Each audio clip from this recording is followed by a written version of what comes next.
ആ എന്തല്ല, നമുക്കിന്നൊരു വർക്കൗട്ട് ചെയ്താലോ? ഫസ്റ്റ് തന്നെ വാമപ്പ് സ്റ്റാർട്ട് ചെയ്ത് ഒന്ന് സ്ട്രെച്ചിങ് എല്ലാം ചെയ്ത് കുറേ ദിവസമായിട്ട് അനങ്ങാത്ത അതിൻ്റെ ട്രെയിനറാന്ന് പറഞ്ഞിട്ടൊന്നും കാര്യമൊന്നുമില്ല. എപ്പോഴെങ്കിലല്ലേ വർക്കൗട്ട് ചെയ്യാൻ പറ്റുന്നുള്ളൂ. ഇപ്പം ചോദ്യം വരും, അതെന്താ നീ ഡെയിലി ജിമ്മിൽ പോകുന്നില്ലേ, പിന്നെ നിനക്കെന്നാ വർക്കൗട്ട് ചെയ്താലേ? ഡെയിലി ജിമ്മിൽ പോയാൽ മാത്രം പോരാ, അതിനൊരു മൈൻഡ് സെറ്റ് വേണം. ആ മൈൻഡ് സെറ്റാവാൻ കുറേ പണിയുണ്ട്. അതുമാത്രം പോരാ, അതിന് കണക്കായിട്ട് ബോഡി വരണം. എൻ്റെ ബോഡിയിൽ കുറേ എന്തൊക്കെയോ ഇഞ്ചുറീസും കുറേ പ്രശ്നങ്ങളൊക്കെ ആയതുകൊണ്ട് അതും ഭയങ്കര ബുദ്ധിമുട്ടായിരുന്നു.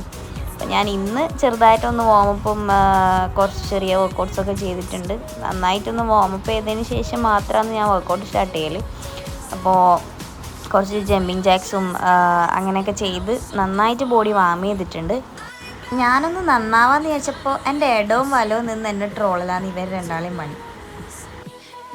പിന്നെ ഒരു 5 മിനിറ്റ് ട്രെഡ്മില്ലിൽ നടന്ന് കുറച്ചൊന്ന് ഇതായതിനു ശേഷം വർക്കൗട്ട് സ്റ്റാർട്ട് ചെയ്തു. ഫസ്റ്റ് തന്നെ 2 ചെസ്റ്റ് അടിച്ചു, അതിന് ശേഷം 2 ബാക്ക്, ഒന്ന് ലാറ്റ് പുൾ ഡൗണും ഒന്ന് സീറ്റഡ് ഡ്രോയും ആണ് ചെയ്തിട്ടുണ്ടായത്. ഇപ്പോൾ വിചാരിക്കുന്നുണ്ടാവും ഇവളൊന്നും ഇങ്ങനെ ചെയ്യുന്നതെന്നല്ലേ, കുറേ കാലമായി മര്യാദയ്ക്ക് വർക്കൗട്ട് ചെയ്യാത്ത. അപ്പോൾ ഇന്ന് മിക്സാണ്. അപ്പോൾ തന്നെ എൻ്റെ PT-ൻ്റെ ആൾ വന്നു. അപ്പോൾ ആൾക്ക് കുറച്ച് ഹെൽത്ത് ഇഷ്യൂ ഒക്കെ ഉള്ള ആളാണ്, നടക്കാനൊക്കെ ബുദ്ധിമുട്ടുള്ള ആളായതുകൊണ്ട് അവരെ ഹെൽപ്പ് ചെയ്തു. അപ്പോൾ ഇത്രയൊക്കെ ഉള്ളൂ. എന്നാൽ പിന്നെ ശരി, നാളെ കാണാം.